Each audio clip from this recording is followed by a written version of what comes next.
I used to work night shifts at a 24-hour gas station off a quiet stretch of highway in rural Pennsylvania. It wasn't the most exciting job, but the pay was decent, and the store was usually dead quiet after midnight. I liked the peace. Just me, some background music, the hum of the refrigerators, and the occasional trucker or college kid passing through. This happened last summer, around late July. The night it started was unusually foggy. I remember walking to my car after clocking out around 4 a.m., sipping coffee to stay awake. I lived maybe 15 minutes away, down an old two-lane road with dense trees on either side and barely any streetlights. About 5 minutes into the drive, I saw her. A woman, just standing in the road. She wasn't waving or asking for help, just standing still in the middle of my lane, wearing a white dress that looked soaked to the bottom, like she'd been walking through wet grass for miles. I slammed the brakes, hard in my throat, and stopped just feet away from her. My high beams were fully on, and she didn't flinch. No reaction at all. Her hair was long and tangled, head tilted down like she was looking at her feet. At first, I thought maybe she was hurt or confused. I rolled down my window just a bit and called out, "Ma'am, are you okay?" No response, just stillness. A few seconds later, she slowly turned her head, without lifting it, and looked directly at me through the curtain of her hair. That was enough. I reversed, swerved around her, and sped the rest of the way home with my hands shaking on the wheel. I didn't sleep much that day. Every time I closed my eyes, I saw her, wet dress, limp hair, and that eerie, motionless stare. The next night at work, I told my coworker Dan about it. He just laughed and said, "You probably saw a drunk hiker or someone pulling a prank." I tried to believe that, but then it happened again. Same road, same time, same woman. Only this time, she was closer to the edge of the road, like she'd moved from the center on purpose. I slowed down as I approached, but didn't stop. I kept driving, eyes straight ahead. In my rearview mirror, I saw her turn. Not her head, her whole body, in one stiff movement, like she was trying to follow me with her entire frame. I got chills all over. It became a pattern. Not every night, but once every few days, I'd see her again. Always just standing, never walking, never asking for help. Then one night she was gone, but something else happened. I was almost home when I heard a noise in my back seat. A soft, wet shuffle, like someone shifting in place. My heart nearly exploded. I glanced in the mirror, and for a split second, I saw the shape of a woman crouched behind me.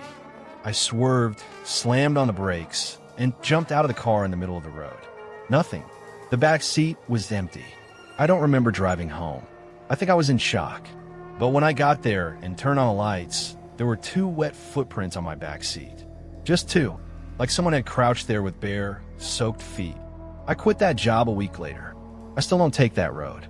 Ever. I'll drive 30 minutes out of my way just to avoid it. Whatever I saw or didn't see those nights, I don't want to see again.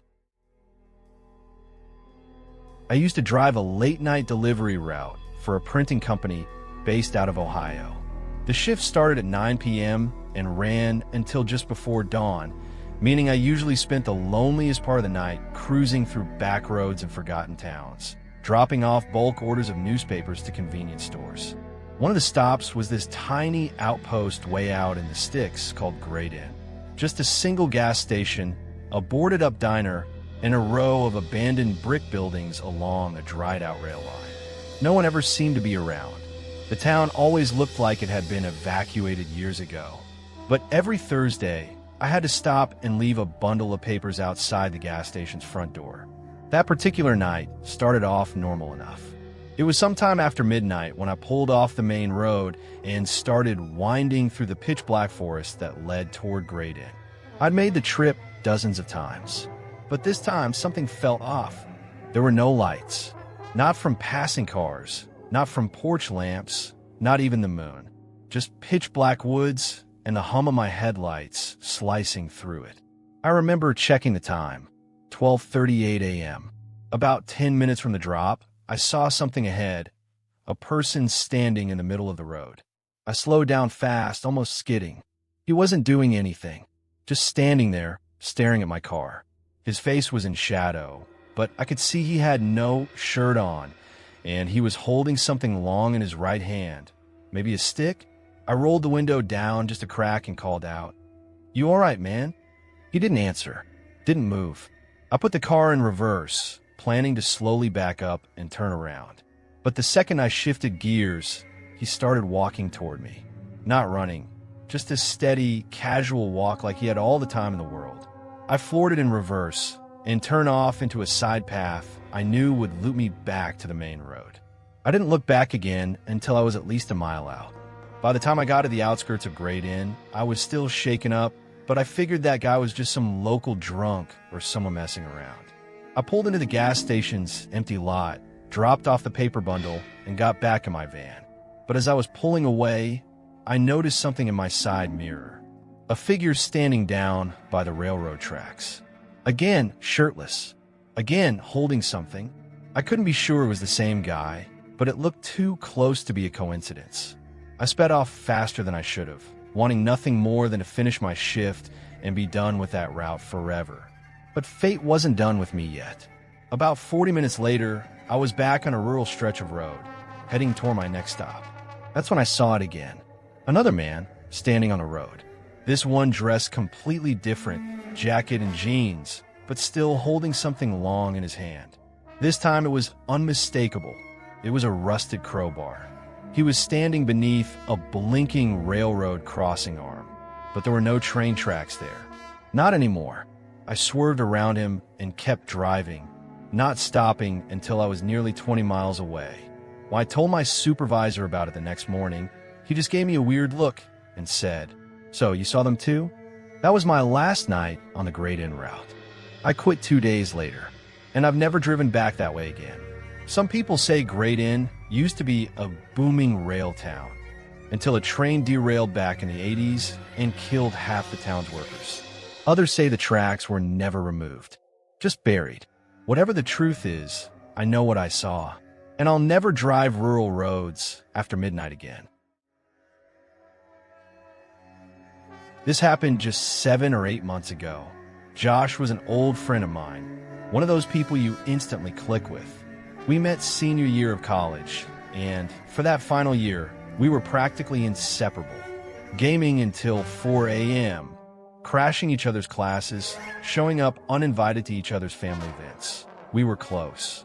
But after graduation, life split us up. I moved about 3 hours away for work, while he stayed near campus. We still kept in touch regularly, texting most days, playing Xbox almost every weekend.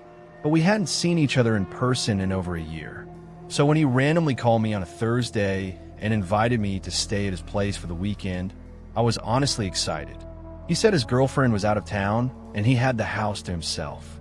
But something about the way he spoke over the phone stuck with me. His voice was groggy low, almost like he was either sick or just waking up. I chalked it up to a late night or something. The next morning, I packed up and made the 3-hour drive.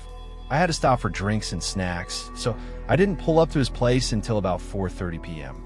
The house was off, kind of run down, set back in the woods on a long gravel road. Not part of a neighborhood, just isolated. I remembered he and his girlfriend had bought it cheap right after graduation. It made sense now. It looked like it hadn't been updated since the 70s. I knocked, then knocked again. After 5 minutes, the door finally creaked open, and there was Josh. But it wasn't the Josh I remembered. His face looked tired, pale. His eyes were heavy, like he hadn't slept in days. His hair was messy, his clothes wrinkled. He mumbled something and let me in. We sat on the couch, played Xbox, sipped a couple drinks. But it was awkward, really awkward. I kept trying to joke around like we used to, but he wasn't responding the same. He was quiet, disconnected, and more than anything, tired. Like he was trying to stay awake for something, but barely could. I tried suggesting we get some sleep, maybe crash early and catch up more tomorrow. But every time I brought it up, he insisted we stay up a little longer. Even as his head nodded and his speech slurred, he kept pushing it. "Nah, man, don't sleep yet. Let's hang out. We haven't chilled in forever." But the more he insisted, the more off it felt. Eventually, I told him I needed sleep and walked down the hallway to the spare room. The room was bizarre. There was nothing in it. No dresser, no rug, no pictures, not even curtains. Just a single, brand new twin bed against one wall.